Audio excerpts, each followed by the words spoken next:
জেআরবিটির গ্রুপটির group. আমাদের বাড়ি তো বিভিন্ন জনের বিভিন্ন জায়গায়, আমার বাড়ি খোয়াই ডিস্ট্রিক্ট। আমি দেখেন বিগত 4 বছর প্রায় হয়ে গেছে আমাদের রাইটিং পরীক্ষা এবং ইন্টারভিউ হয়েছে।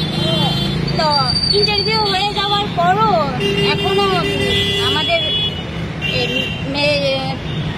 রেজাল্ট আউট হচ্ছে না। এই জন্য আমরা সবাই একসাথে জমাতে হয়েছি।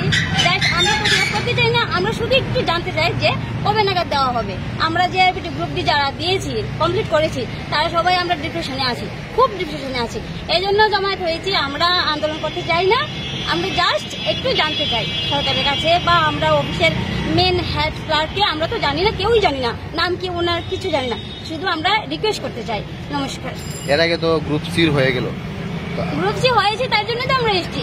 তাদের হয়েছে 1 বছর হয়ে যাচ্ছে প্রায়, এই জন্যই তো এসছি। কতজন রয়েছেন আপনারা? হ্যাঁ, আপনারা কতজন রয়েছেন? আমরা কতজন রয়েছেন গ্রুপটা? আমরা তো এখানে আছি 50 জনের উপরে হবে। আর আমরা পরীক্ষা দিয়েছি মিনিমাম 12,000 হবে। এই ইন্টারভিউ দিয়েছি। এখানে এসে কোনো কথা হয়েছে আপনাদের সাথে? কারোর কথা হয়েছে?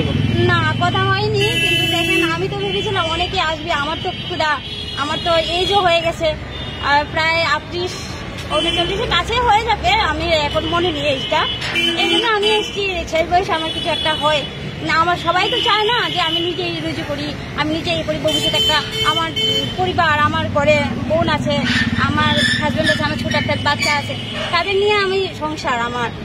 তারা, আমি যদি কিছু না করতে পারি, তারা নিয়ে আমি পথে বসতে হবে না ভবিষ্যতে। এখন তো আমি কাজ করতে পারছি, এই জন্য।